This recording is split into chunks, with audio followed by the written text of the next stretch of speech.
Muito bem, pessoal, muito bom dia. Está começando o Desperta ICL de hoje, segunda-feira. Hoje é 27 de novembro, 7 horas da manhã, ao vivo, horário de Brasília. Muito bom dia a todo mundo que nos acompanha. Tudo bem com vocês? O pessoal já está chegando no chat, já está deixando aí o seu recado. Eu sempre peço todas as manhãs, claro, que se você puder, diga de onde você está assistindo este programa. Nós temos espectadores do mundo todo, né? Então, muito obrigado pela companhia, muito bom dia para quem já tá por aí, já tá comentando, já tá trazendo as principais notícias do Brasil e do mundo também. Eu acho muito legal quando as pessoas compartilham coisas que estão acontecendo por aí, né?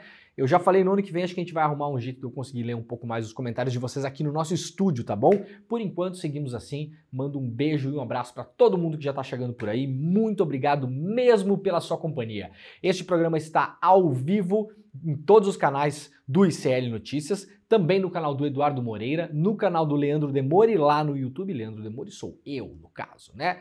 E também, claro, em várias outras redes sociais, você nos acompanha pelo Twitter, pela Twitch, pelo Instagram, pelo Facebook e, enfim, pelas mais famosas, digamos assim, né? Claro, nós concentramos os nossos esforços um pouquinho mais lá no YouTube, que é onde a galera assiste mais este programa. Estamos tendo uma audiência aí muito boa, inclusive, né? Final do ano, toda a audiência da imprensa dá aquela caída, porque as pessoas já estão um pouco cansadas de ver notícia, né? Normal, todo mundo focando no Papai Noel, afinal de contas, né? Porque é exatamente isso que precisamos fazer, mas esse programa segue aqui todas as manhãs como um dos principais programas noticiosos do Brasil. Temos uma audiência incrível aqui, sempre colocamos aí 13, 14, 15, 16, 17 mil pessoas ao vivo, online, assistindo nossos programas somente nas redes sociais, mas estamos também ao vivo na nossa rede. Então, muito bom dia a quem nos acompanha pela TVT, TV Aberta São Paulo, Grande São Paulo, pela TV Quirimurê, TV Aberta Salvador e Grande Salvador, e também pela rádio, nos acompanhem também pela Rádio Brasil Atual em São Paulo e pelos queridíssimos da Rádio Heliópolis, a nossa nova rádio parceira aqui da nossa rede. Então este programa está chegando aos ouvidos também dos rádio ouvintes. Eu sempre falo, se você quiser assistir este programa, assista. Se você quiser apenas ouvir este programa como bom e velho radinho, também você pode fazer isso pela Rádio Brasil Atual e também pela Rádio Heliópolis, tá bom? Muito obrigado, muito bom dia a quem nos acompanha aí, o pessoal, os rádio ouvintes. Claro, se você quiser simplesmente ouvir este programa também, você pode através dos aplicativos das redes sociais, né? Acordou de manhã lá, tá organizando a galera para ir para a escola, tá se arrumando para ir para o trabalho, tá organizando o café da manhã, tá chegando no trabalho, né? Muita gente chega do trabalho nesse horário, esquecemos disso, né? Quer dizer, este programa não esquece, né? Um tempo atrás, tinha muita gente reclamando e até fazendo piada, né, que o governo brasileiro ia fazer, os governos estaduais até eu acho que iam fazer ponto facultativo, né, porque ia ter os jogos da seleção feminina de futebol.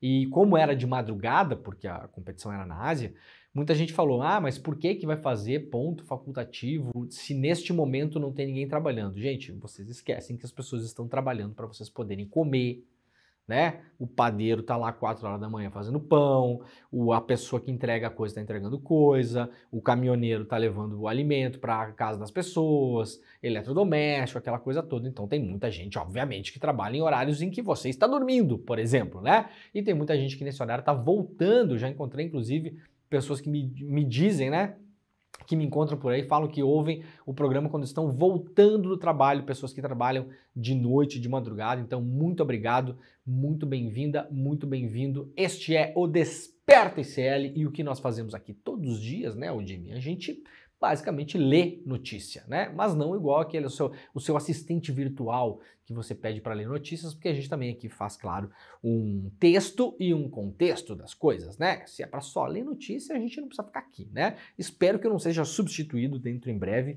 por uma inteligência artificial, né? Que possa ler apenas notícias, porque por enquanto as inteligências artificiais não estão fazendo raciocínios complexos, que é o que esperamos fazer aqui todas as manhãs, né? Então, para você que está chegando agora e não conhece o Desperta, nós estamos ao vivo todos os dias das 7 às 8 horas da manhã, de segunda a sexta, trazendo as principais notícias que rolam no Brasil, que rolam no mundo também, e claro, tentando explicar um pouco o que está acontecendo por trás da notícia e sempre que a gente acha necessário, fazendo uma crítica da própria imprensa. Tem muito colega jornalista que não gosta disso, mas este programa não foi criado para fazer amigos, né? Nós estamos aqui para informar as pessoas sobre o que acontece. Hoje, aliás, faremos uma crítica à imprensa em relação a uma notícia muito importante que saiu nos últimos dias e vocês verão o conflito de interesses que existe por trás da notícia que ninguém falou para vocês, né? Claro, sempre vai ter pessoas que estão comentando aqui e ali. Agora, num programa com essa audiência, é só aqui que vocês vão conseguir entender o conflito de interesses que tem por trás de muita coisa que sai na própria imprensa, sendo que a imprensa, obviamente, esconde, né, esse conflito de interesses. Tá bom? Então vamos lá, rapaziada. Ó, para quem não sabe, eu tenho falado todas as manhãs aqui, o ICL agora tem um portal de notícias, né? iclnoticias.com.br. Então, se você tem o hábito de todas as manhãs ou todos os momentos do seu dia conferir notícias lá no UOL, no G1, no Washington Post, no New York Times, no Clarim, no La República, seja lá onde você consome notícias, e falo dos jornais estrangeiros, porque muita gente que acompanha esse programa acompanha o programa de fora do Brasil, né? Então, brasileiros que moram na Espanha, que moram na França e tal, leem a imprensa local, leem também, claro, a imprensa brasileira, através dos portais e também dos sites dos jornais e das rádios e das TVs. Agora vocês têm uma nova opção e é um portal que, olha, está crescendo muito, está muito rápido de navegação, não vai consumir a banda de vocês, não é cheio de banner e pop-up, etc e tal, né? Como muitos sites são, né? Que tem aqueles anúncios e tal, como diz o Eduardo Moreira como é que é? Do chá chinês, né? Da erva chinesa, sei lá como é que o Eduardo fala, né? Do negócio para aumentar o negócio lá, né? Sabe aqueles bannerzinhos? Você tá lendo notícia e de repente tem um negócio lá para você aumentar, né? O seu desempenho, né? No portal do ICL Notícias não tem isso. E também o principal, que é o que faz com que o nosso jornalismo seja diferenciado, né? Não tem patrocínio. Ah, mas por que isso é importante, né? Eu pulo os patrocínios, as pessoas falam, né? Perdão, a pessoa tá lá lendo, né? O site fala, ah, mas tudo bem se tiver um banner ali do Bradesco, não tem problema, eu nunca clico. Bom, não é essa a questão, né, gente? A questão é o seguinte, se tiver um banner do Bradesco aqui no ICL Notícias, vocês vão ter certeza que quem tá pagando ou ajudando fortemente a financiar a operação jornalística do ICL é o Bradesco. Vocês entenderam?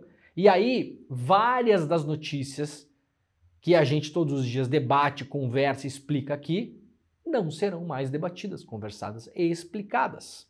Eventualmente, várias das notícias, inclusive, que passarão a ser publicadas no iclnoticias.com.br, porque sim, teremos novidades por aí, teremos novidades importantes, né?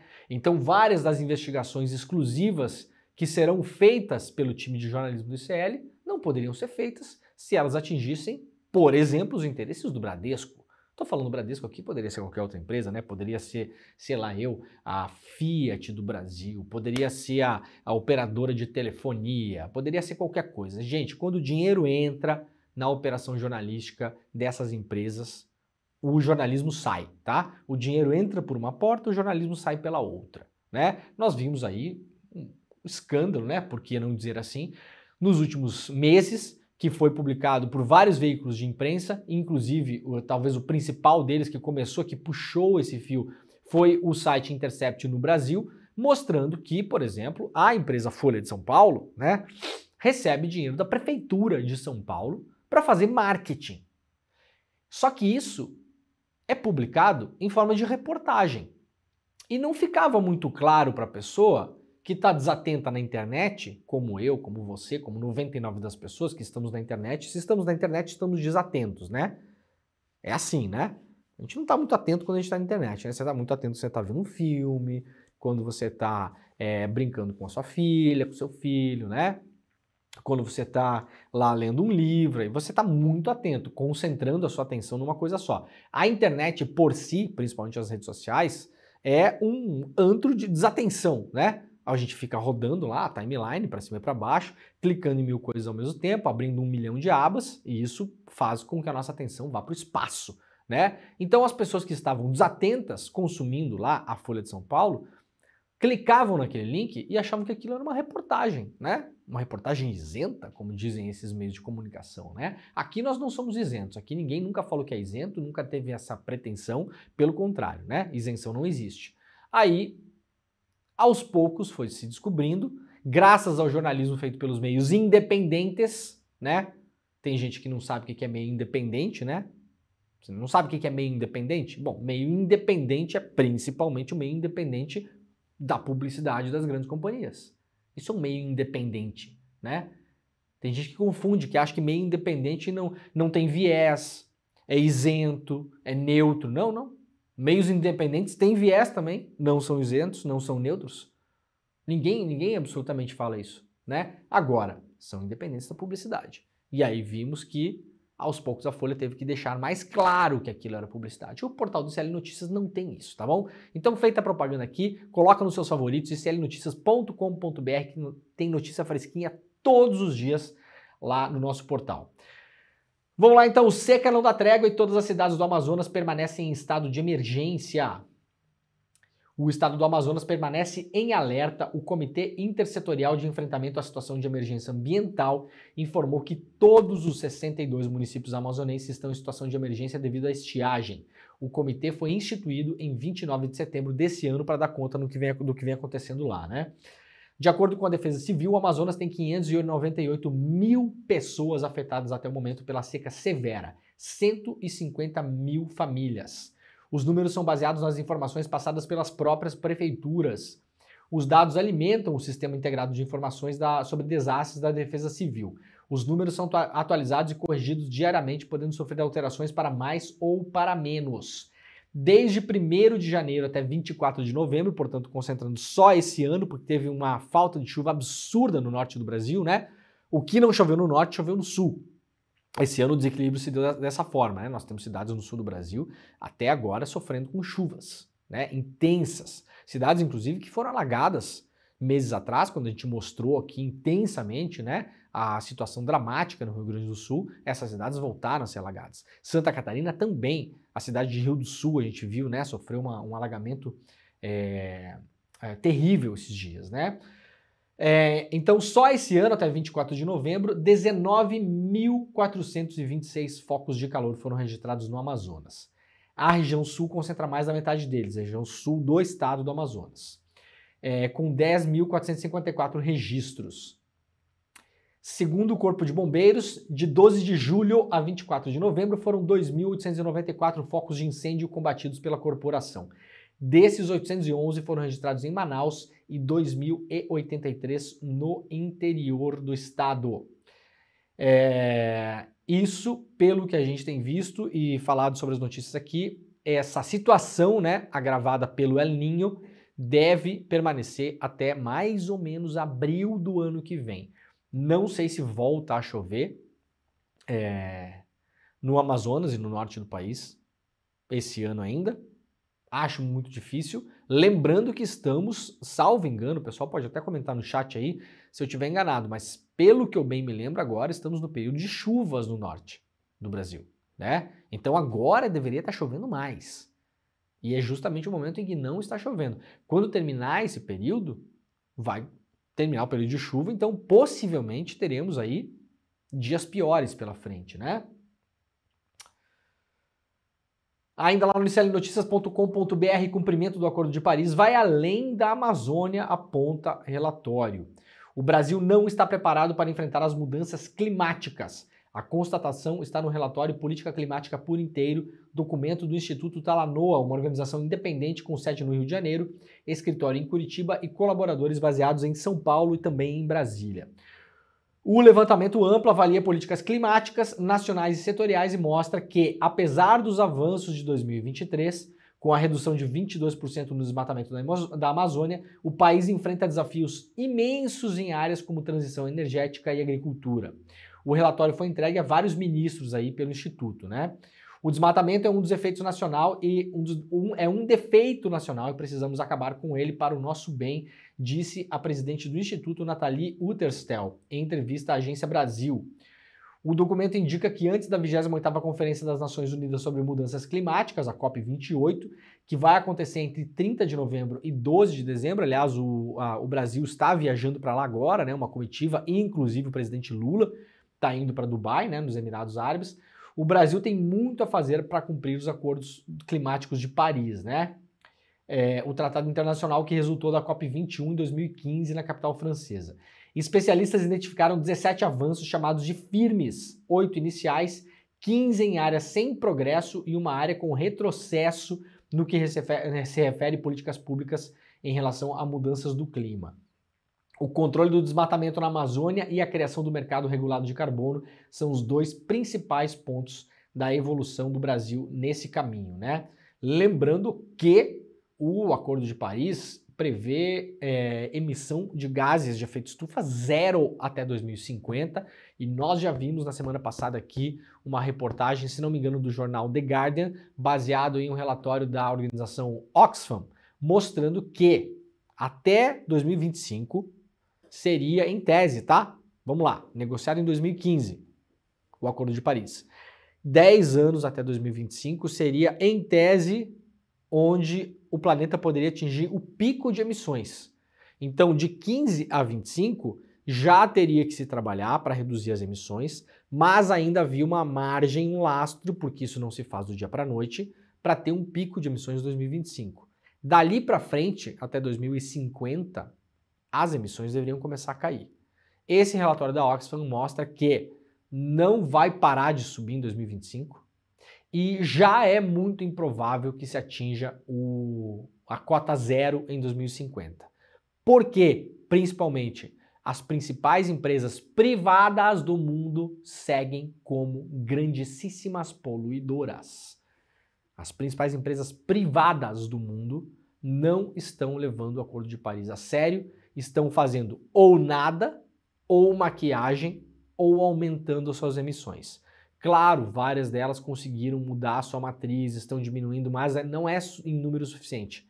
A maioria está nesse conjunto, ou não está fazendo absolutamente nada, ou está aumentando as emissões, ou está fazendo trabalhos de maquiagem que servem, no mais das vezes, para fazer marketing, mas que não adianta absolutamente nada para o clima, né? Então, esse é o grande problema em relação aos Acordos de Paris.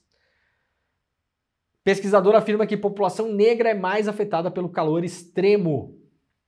Os impactos das ondas de calor extremo são mais intensos para populações de áreas periféricas dos centros urbanos e particularmente para os negros, que representam geralmente a maioria dos moradores dessas localidades.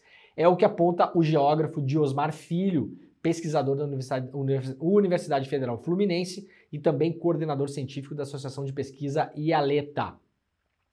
Nessas áreas, diz ele, há menos infraestrutura e menos assistência à saúde, ao transporte, ao saneamento e à moradia. E tudo isso tem relação com a forma como vamos enfrentar os efeitos causados pela mudança climática, no momento das chuvas ou no aumento de temperatura com as ondas de calor.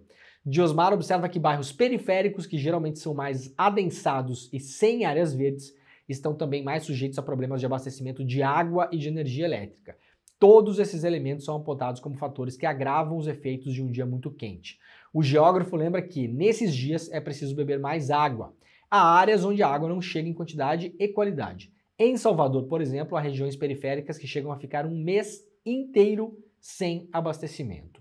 O estudo está aqui mais detalhado lá no iclnoticias.com.br e claro, né, gente, se está muito quente e você precisa ligar um ventilador ou ar-condicionado, vai faltar luz geralmente onde, né? A gente sabe, inclusive, como as companhias de energia fazem, né? Se tem uma situação em uma cidade, hipotética aqui, tá? Mas já vimos acontecer várias vezes, né? Isso já está tabulado cientificamente. Se tem uma situação em uma cidade onde há um super consumo de energia elétrica e a empresa não tem condições de atender toda a demanda, ela, estrategicamente, desliga a área de algumas regiões para atender outras, né? E em tese deveria fazer um rodízio de modo equânime para várias áreas da cidade. Geralmente quem é que fica sem luz numa situação dessas? Periferia, né? São Paulo, você vai deixar o Jardim sem luz ou você vai deixar Heliópolis sem luz, né? Heliópolis não é periferia no sentido de estar na periferia das cidades, mas é uma comunidade, né? Heliópolis vai ficar sem luz. Claro, não vai ser os Jardins. Quem é que vai ficar sem luz? Ah, mas os Jardins pode, eventualmente. Pode, mas já foi feita essa contabilidade, inclusive, pela imprensa. Quantas horas fica uma comunidade como Heliópolis, ou Capão, etc e tal, e os Jardins, e Pinheiros, e Altos de Pinheiros, etc e tal, e Higienópolis, né? Então é claro que essa pessoa vai sofrer mais. Se está um dia muito quente, tem que beber mais água. Vimos aqui, onde a água chega menos, onde tem pior qualidade de água, onde há menos árvores, onde há menos parques, onde há menos estrutura para você conseguir levar um dia extremamente quente. Quem são as pessoas que têm que se deslocar mais por transporte público? Transporte público esse que muitas vezes não tem ar-condicionado, o ar-condicionado não está funcionando. Né? Quem são as pessoas que têm que ficar mais na parada de ônibus, em beira de estrada, em beira de rua, extremamente quente, sentindo o calor do asfalto. Então tudo isso piora a vida das pessoas que já têm a vida piorada. Tá bom? O estudo completo está lá no clnoticias.com.br. Vamos lá para a BBC News Brasil. O maior iceberg do mundo volta a se movimentar após 30 anos. Tem a foto aqui, olha aí, ó.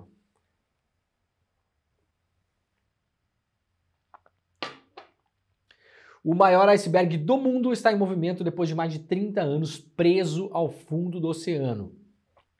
O A23A, como é chamado, surgiu na costa da Antártida em 1986, mas quase imediatamente encalhou no mar de Weddell para se tornar essencialmente uma ilha de gelo. Com quase 4.000 km², a ilha tem uma área equivalente à metade da Grande São Paulo e mais que o dobro da região metropolitana de Londres. Ao longo dos últimos anos, o iceberg vem se deslocando e agora ele já está prestes a ir além das águas antárticas. O A23A é um verdadeiro colosso e não só em largura dele que impressiona. Essa enorme placa de gelo tem cerca de 400 metros de espessura. Faz parte de uma separação em massa de icebergs da plataforma de gelo Fitchner, localizado na Antártida, o continente branco. Na época da separação, o local abrigava uma estação de pesquisa soviética. Moscou despachou uma expedição para retirar os equipamentos da base, temendo que o material se perdesse.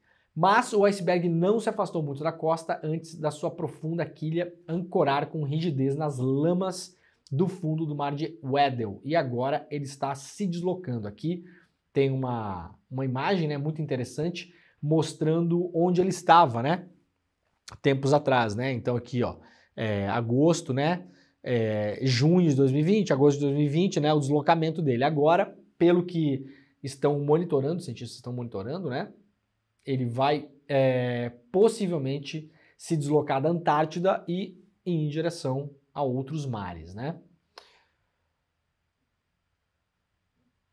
Olha, para quem quiser saber rapidamente como vai ser o clima em dezembro, né, para além da emergência climática, se você quiser também planejar o seu Natal, as suas férias, lá no clnoticias.com.br tem informações sobre como vai ser o clima em todas as regiões do Brasil no mês de dezembro. Então chega lá que dá para ver o que vai acontecer na sua região.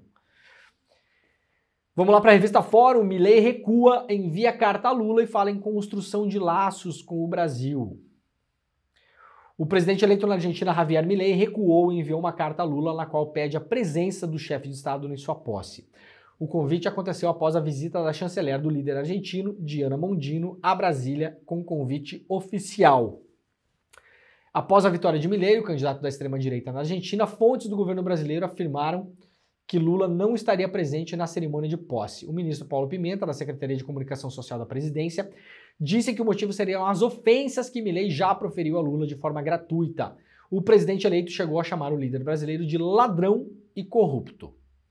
Em pronunciamento depois da eleição na Argentina, Lula publicou que ele não tinha que gostar ou ser amigo de outros presidentes para ter relações diplomáticas. Correto, né?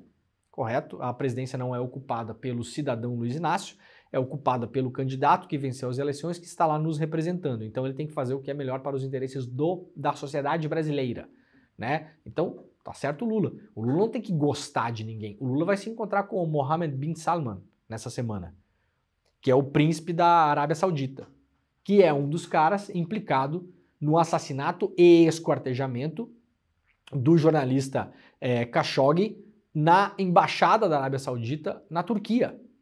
O cara entrou na embaixada e nunca mais saiu de lá. Depois descobriu-se que ele foi assassinado dentro da embaixada, esquartejado dentro da embaixada. E as investigações implicam diretamente o príncipe da Arábia Saudita. Já falei várias vezes aqui, um bandido esse cara, um bandido, né? Muita gente gosta de falar, né? Ai, mas os ditadores e o Maduro e não sei quem, não há comparação, tá bom? Não há comparação. Grande amigo do Bolsonaro, aliás, o Mohammed bin Salman, né?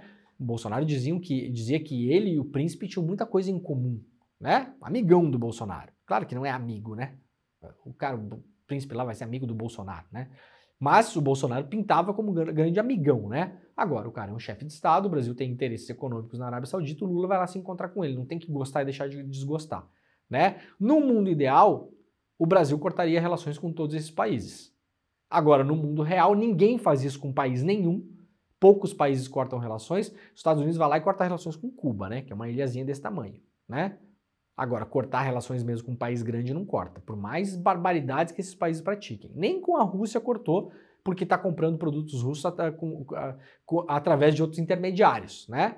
O petróleo russo está chegando nos Estados Unidos ainda, tá, gente? Para quem não sabe, né? A tal da sanção lá, da guerra da Ucrânia, é uma farsa, porque o petróleo russo passa pela Índia e vai para os Estados Unidos.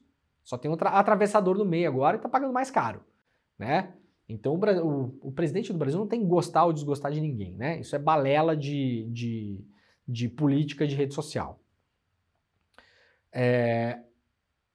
Na carta enviada domingo, portanto ontem, Milei convida Lula para sua posse, que acontece no dia 10 de dezembro.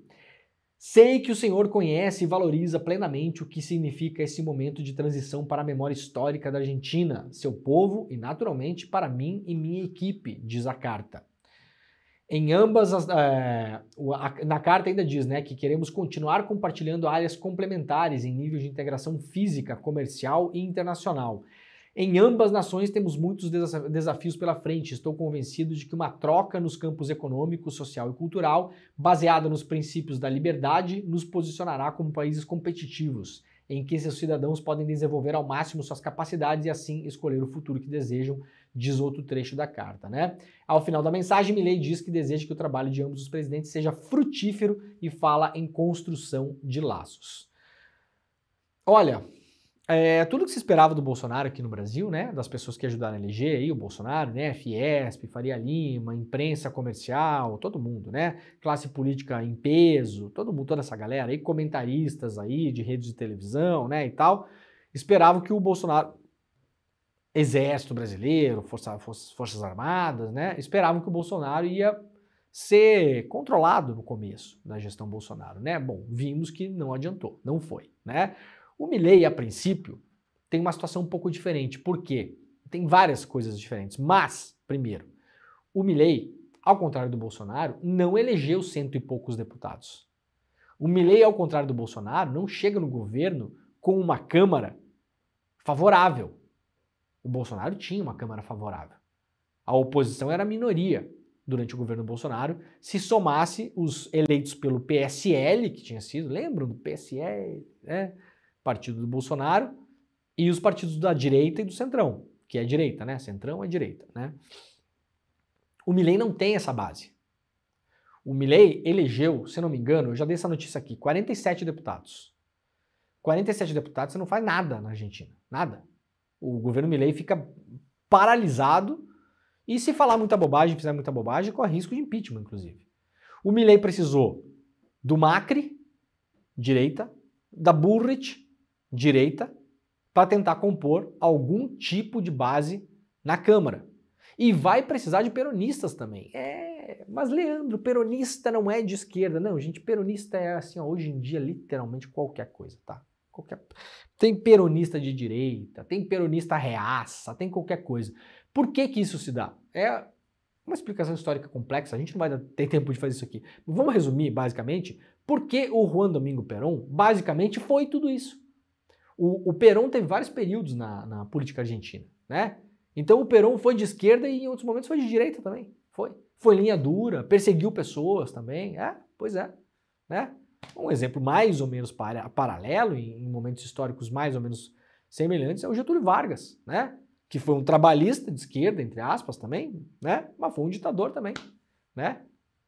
Se alinhou, demorou para tomar posição em relação às potências da Segunda Guerra, por exemplo, né? O Brasil praticamente alinhado com os Estados Unidos e com o Mussolini e com o Hitler, né? Então, o Vargas foi um monte de coisa também, ideologicamente falando. Um homem do seu tempo, como se diz, né, na história.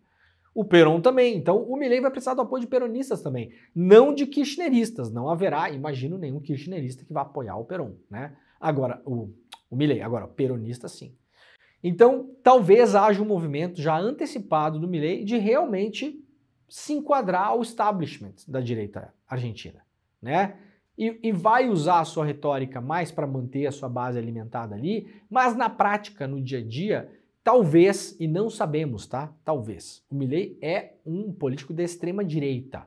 A sua vice, que foi eleita, é de extrema direita, tá bom? A sua vice vem de uma família militar, dos militares que colocavam militantes políticos em aviões e jogavam no mar, tá bom? E acha que não tem problema nenhum em relação a isso. Então, vamos deixar claro aqui.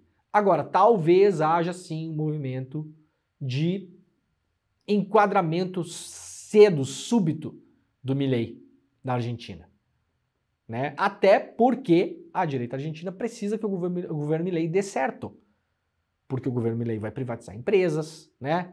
Vocês imaginam a quantidade de empresário argentino e estrangeiro que está de olho nas empresas da Argentina? O Milei está falando que vai privatizar a Petrobras deles lá, a estatal de petróleo. Vocês imaginam a quantidade de gente que não quer comprar esse negócio?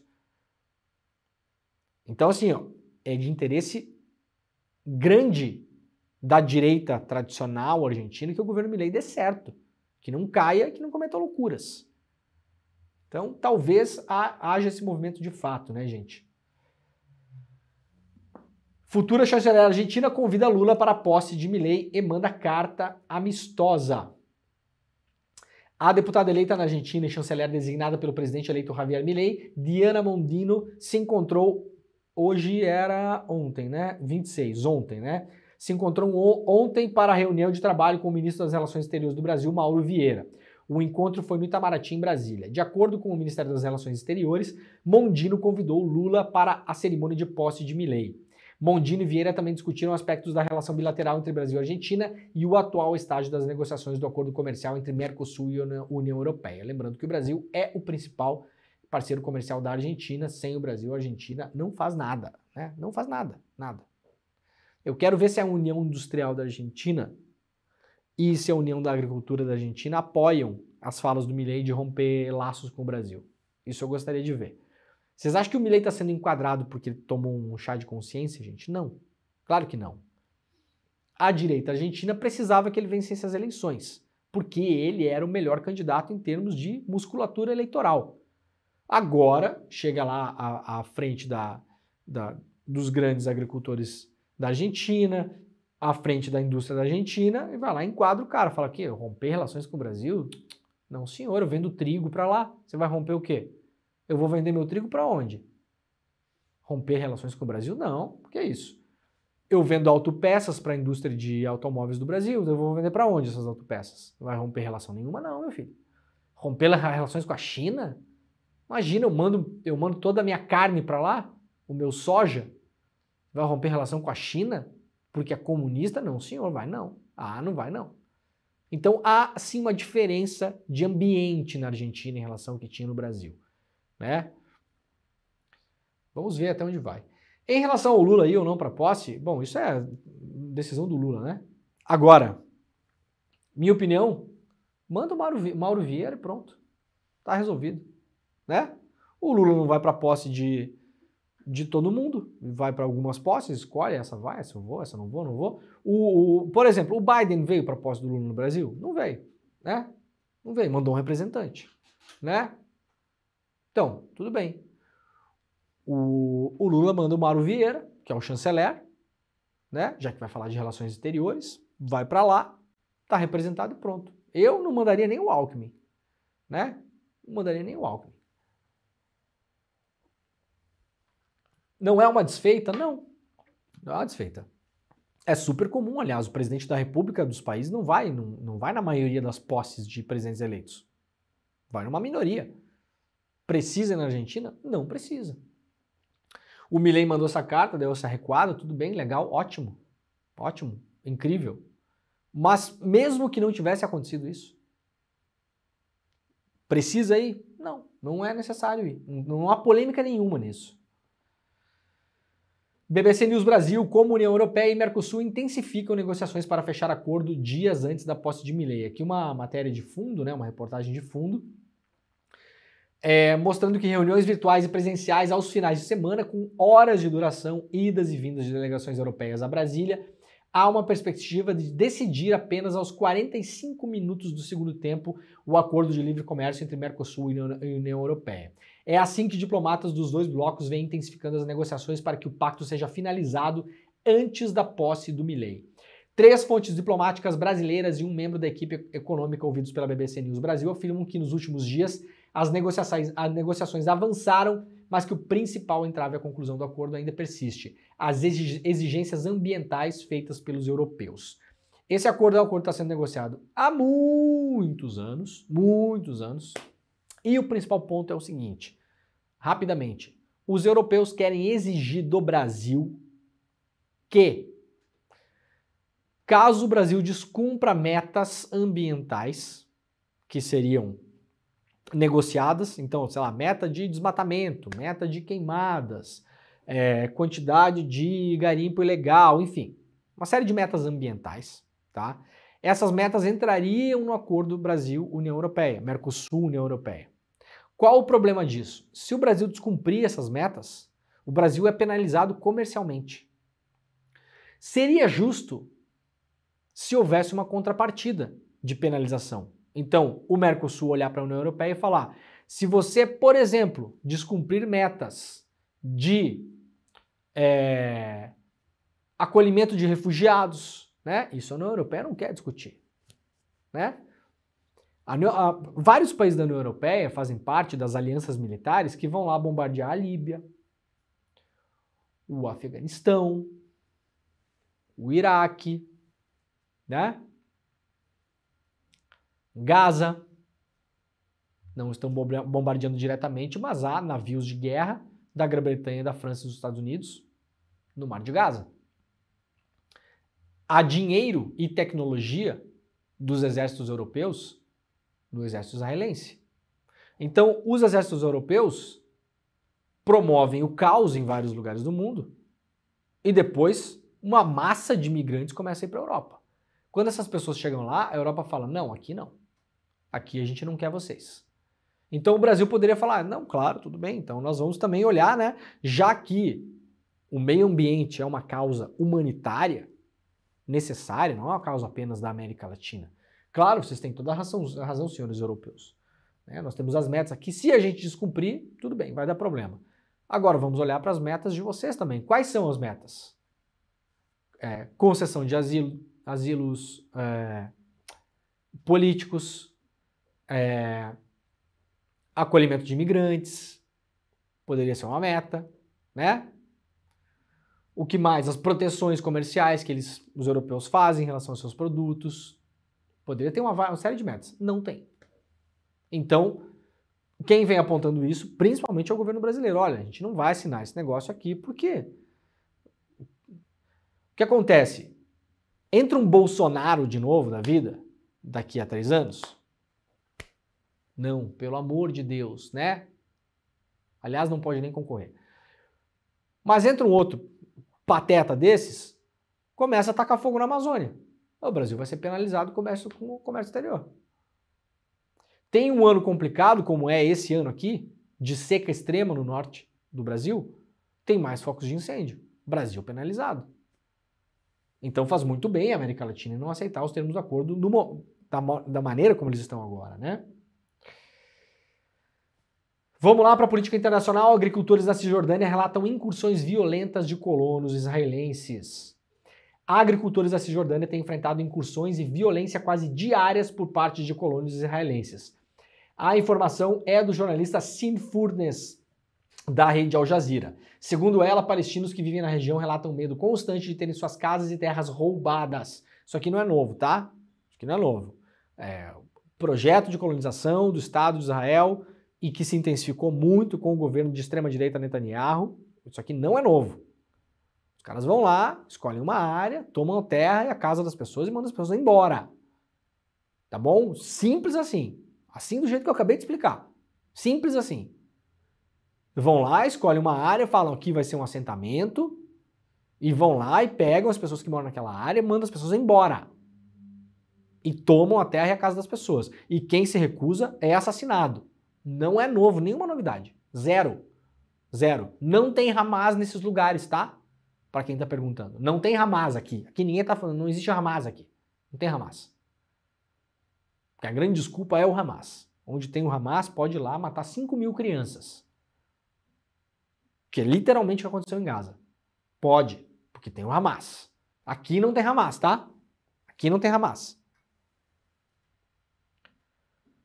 Tenho medo que minha terra seja roubada. As crianças estão constantemente assustadas e não brincam mais ao ar livre. É muito perigoso, disse o agricultor Ayman Assad, de 45 anos, que relata que ele, a mulher e os 5 filhos estão apreensivos com as incursões. A principal preocupação é com a produção de galinhas do casal. A granja fica distante de sua casa, na área C da Cisjordânia. Segundo ele, os filhos também já não frequentam mais a escola, isso porque o exército de Israel tem bloqueado muitas das estradas da região. Todas são aulas online agora. Assad acrescenta também que houve constantemente ataques ao campo de refugiados em áreas próximas à cidade de Jenin. Podemos ouvir os ataques com explosões e tiros, relata o agricultor. Aqui, vários relatos, né? A Cisjordânia está ocupada por Israel desde 1967.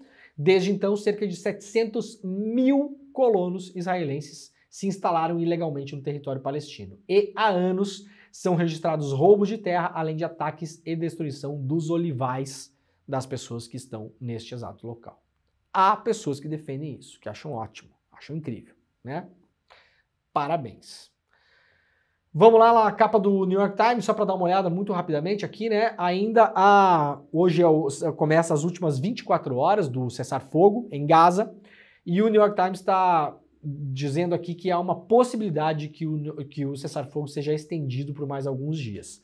No entanto, ontem eu vi uma entrevista do ministro da Guerra, da Defesa, né, do Exército, não é Defesa, né, do Exército, do comandante do Exército, perdão, do ministro da Defesa, que comanda o Exército em Israel, dizendo que o cessar-fogo vai acabar, ele não falou quando, mas vai acabar, e disse claramente que as negociações em relação à libertação dos demais reféns que estão em Gaza serão feitas sob fogo.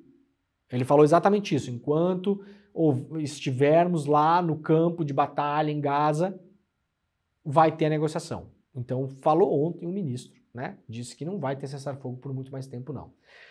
Lá na capa do jornal inglês The Guardian também, né? Israel, Hamas, War, o cessar-fogo entra nas 24 horas, né, na reta final, e diz aqui o Guardian que o Netanyahu está sob pressão para estender o acordo.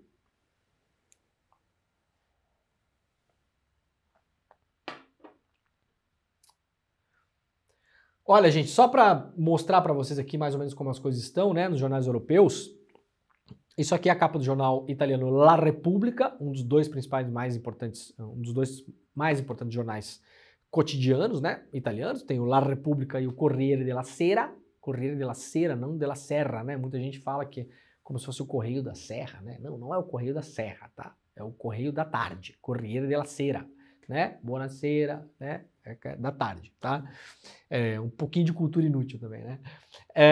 E aí na capa do La Repubblica, só para vocês terem uma ideia mais ou menos como as coisas estão, isso aqui é mais ou menos generalizado na imprensa europeia como um todo, né, com exceção de alguns jornais ainda, o conflito Israel-Palestina deu uma sumida. Olha aqui, ó.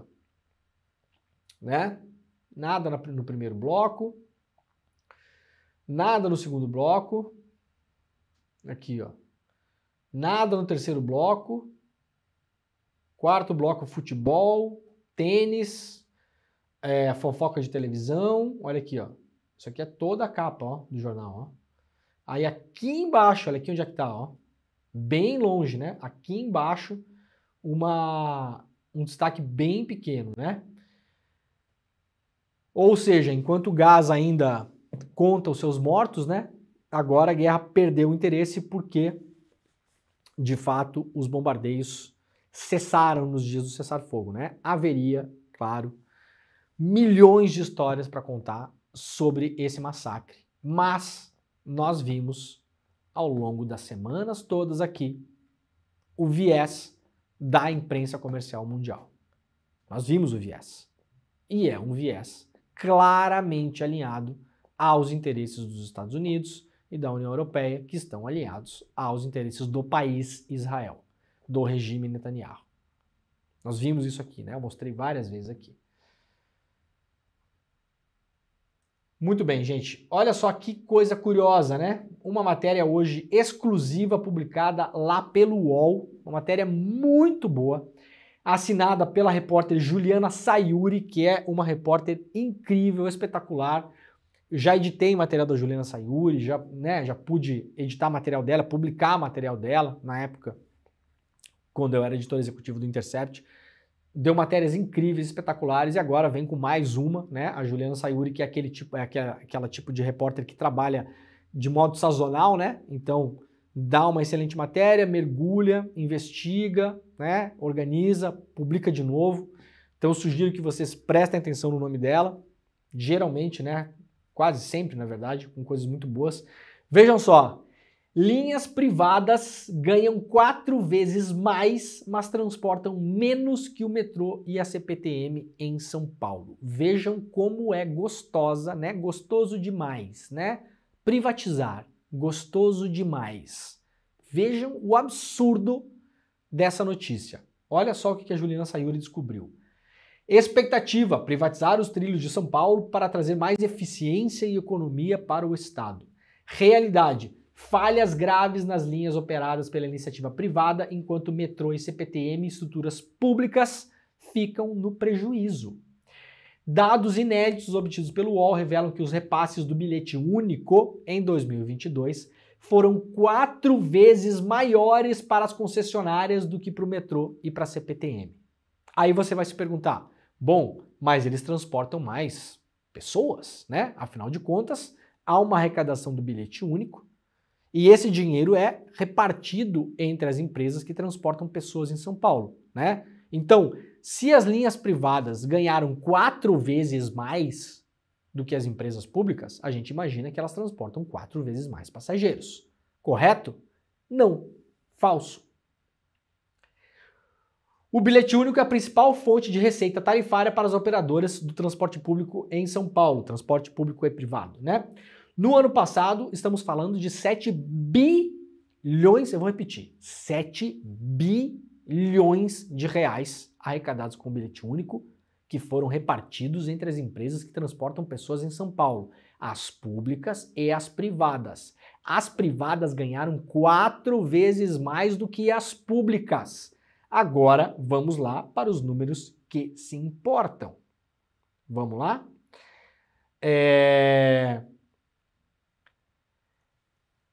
As concessionárias privadas têm sido alvos de reclamações. No ano passado foram 166 falhas, entre trens que pararam nos trilhos, descarrilamentos e até uma trombada na estação Júlio Prestes.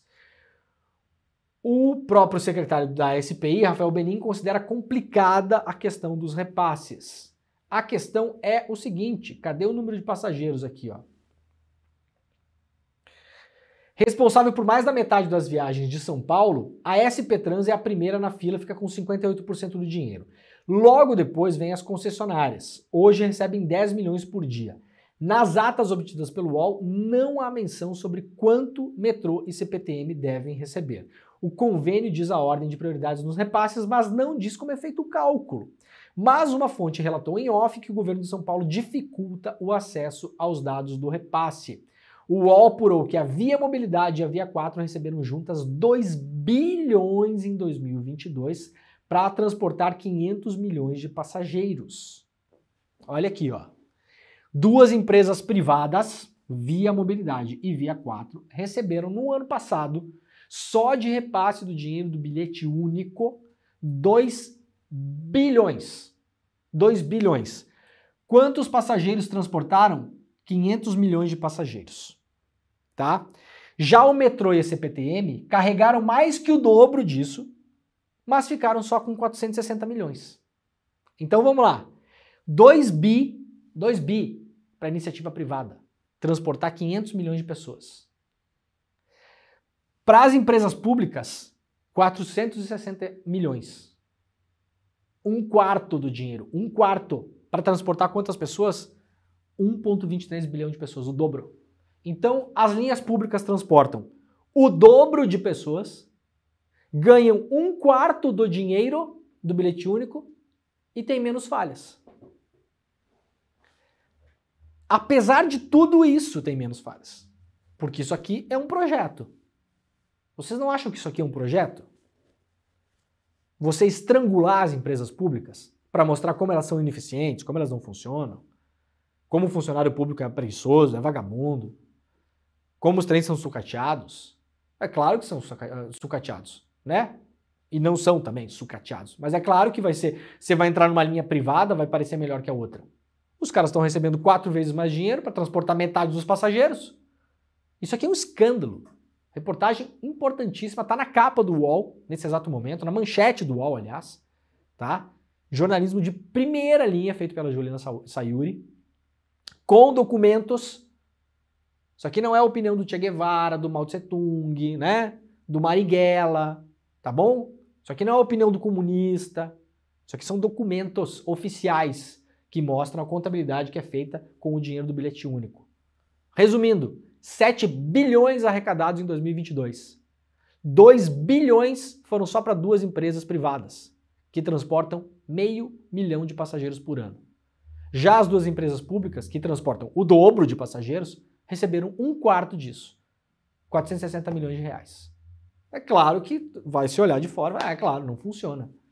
Não funciona. Por quê? Porque é feito para não funcionar. Por quê? Porque é feito assim para vender. É isso. É isso. Fala-se isso há décadas no Brasil.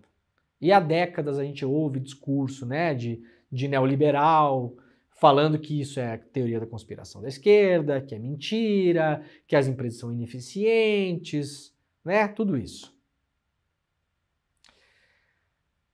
Muito bem, quem quiser ler a reportagem na íntegra está lá, como eu falei, na capa do UOL. Gente, olha só. Notícia quente do dia, tá? É uma informação obtida pela reportagem do jornal Folha de São Paulo. Então vamos aqui deixar claro que não é uma informação oficial, tá bom? É uma informação obtida em off pelos repórteres da Folha de São Paulo. No entanto, são excelentes repórteres os dois. Leio, inclusive, notícia com bastante frequência aqui do Bruno Bogacian e a Júlia Chaib, né? Acertam sempre? Não, gente, ninguém acerta sempre. Nem o Messi acerta sempre, ninguém acerta sempre, né? Tá bom? As pessoas acertam e erram, acertam e erram, acertam e erram. Faz parte da vida, né? Agora, acertam mais do que erram.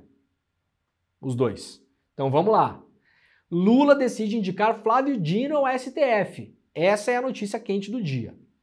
O presidente Lula decidiu indicar o ministro da Justiça Flávio Dino para uma cadeira ao STF e também Paulo Gonet para o comando da PGR. O anúncio deverá ser feito hoje, segunda-feira, antes do embarque do presidente para a Arábia Saudita. As escolhas foram confirmadas pelo presidente a aliados neste domingo, portanto, uma apuração que a Folha de São Paulo fez ontem, durante o domingo, ouvindo pessoas próximas ao Lula, segundo reporta aqui os repórteres da Folha, que disseram, sim, vai ser o Flávio Dino.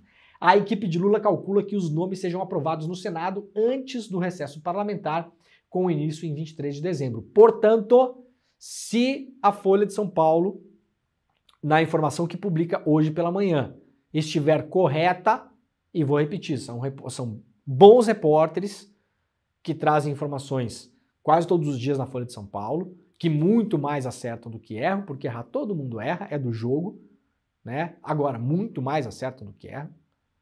Se a Folha de São Paulo estiver publicando essa informação e essa informação se confirmar no fim do dia de hoje ou na semana, Flávio Dino estará no STF ainda esse ano. Lembrando que tem uma sabatina no Senado, a qual o Flávio Dino deverá passar caso seja de fato o indicado do Lula, tá bom? Então, a expectativa é de que essa sabatina aconteça ainda esse ano. Segundo a reportagem ainda, há já um entendimento, um acordo, né, do governo com o Senado para que a sabatina seja feita de fato esse ano.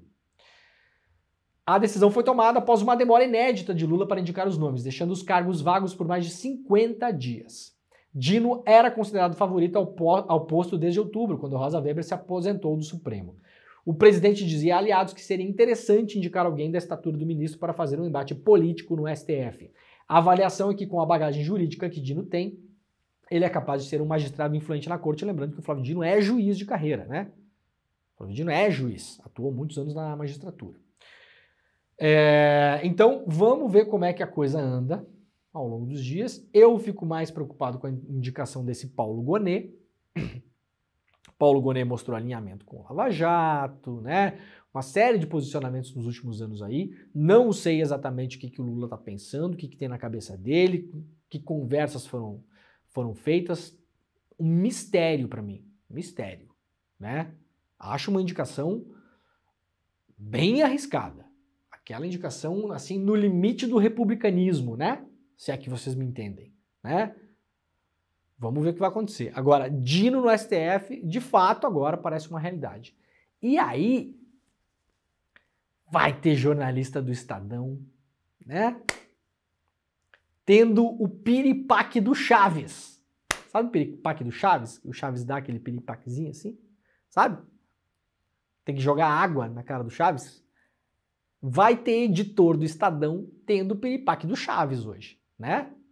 Afinal de contas, a grande operação Queima Dino aparentemente não deu certo, né? Eu sou capaz até de dizer que o Lula está indicando o Dino agora, nesse momento, não estou dizendo que por causa disso, né? Mas talvez já tomou a decisão mesmo, muito por causa da matéria horrível, matéria errada, que o Estadão deu em relação à dama do tráfico. Sabe que eu não duvido disso? O Lula tava lá, não, tudo bem, mas de repente a gente deixa pro ano que vem, ou mais pra frente e tal. Aí rolou aquela operação toda, né? Que claramente afetava diretamente o Flávio Dino. Para lembrar, a tal da dama do tráfico, ela foi para Brasília, ela foi para a Câmara, para o CNJ e para o Ministério da Justiça. Alguém viu a manchete, fulana visita Ministério, dama do tráfico visita a Câmara? Câmara é comandada por Arthur Lira? Não. Alguém viu a manchete, fulana do tráfico visita Conselho Nacional de Justiça? Né? Ministro Luiz Barroso, assessores de ministro Luiz Barroso receberam a fulana? Ou assessor, porque o Luiz Barroso, ministro do STF, é presidente do CNJ. Não. A manchete foi em cima do Flávio Dino. Então, eu vou acreditar aqui, porque isso é uma coisa que a gente pode acreditar, porque é inofensivo, né? Que depois da operação desastrada do Estadão, que nós aqui do ICL desmontamos na técnica, na categoria, com educação, sem ofender ninguém, sem partir para ataque de ninguém, sem expor foto de ninguém, ao contrário do que muita gente quer fazer acreditar, né? Que nós fizemos parte de uma campanha de difamação, balela, besteira, mentira, picaretagem. Quem tá falando isso é picareta, porque não foi isso que foi feito aqui. Vejam o vídeo de quando eu desmontei a matéria do Estadão. Na técnica, na categoria. Com informação, com documento, com a sentença, com data. De modo muito tranquilo. Elogiei o repórter, aliás. Elogiei o repórter da matéria. Agora, então, assim, eu vou acreditar que por birra o Lula falou: ah, é? Então tá bom. Então toma aí. Vai ser agora mesmo. Eu queria deixar para depois do carnaval, sei lá eu quando, né? Também o STF entra em recesso, aquela coisa. Não, mas toma, agora vai tomar. Então tá aí, notícia do dia, tá, gente? Muito bem, ó, muito obrigado a todo mundo que nos acompanhou. Este programa está acabando. Muito obrigado ao pessoal da Rádio Heliópolis, da Rádio Brasil Atual, da TVT, da TV Quinimurê. Muito obrigado a você que nos acompanhou pelas redes sociais também. Este é o Desperta ICL. Hoje é segunda-feira, 27 de novembro. Amanhã de manhã, às 7 horas da manhã, ao vivo, horário de Brasília, nós estaremos de volta. E agora está começando o ICL Notícias, primeira edição, então não saia daí, não mude de canal, como se dizia na televisão antigamente, porque o programa vai acontecer neste exato mesmo link, tá bom? Até amanhã e tchau! Turma, a nossa aula com Abdul Rahman Mohammed, Malcolm X, o homem e a mensagem, foi uma aula absolutamente indescritível. Só assistindo para entender o quão atual é a história de Malcolm X em relação aos problemas que a gente vive hoje, em 2023. Os problemas de racismo, os problemas de opressão, os problemas que sufocam boa parte da população do planeta. Muita gente pediu para a gente liberar o replay da aula. ou porque assistiu e quer assistir de novo, ou porque por algum motivo perdeu e está ouvindo falar quão incrível foi a aula. A boa notícia é que a gente liberou o replay. A notícia ruim é que está acabando o prazo para você poder assistir. Clica agora então no link que vai estar junto com esse vídeo para você poder assistir esse replay e entender do que eu estou falando. Malcolm X, o homem e a mensagem. Uma aula histórica que você não pode deixar de assistir. Vamos lá!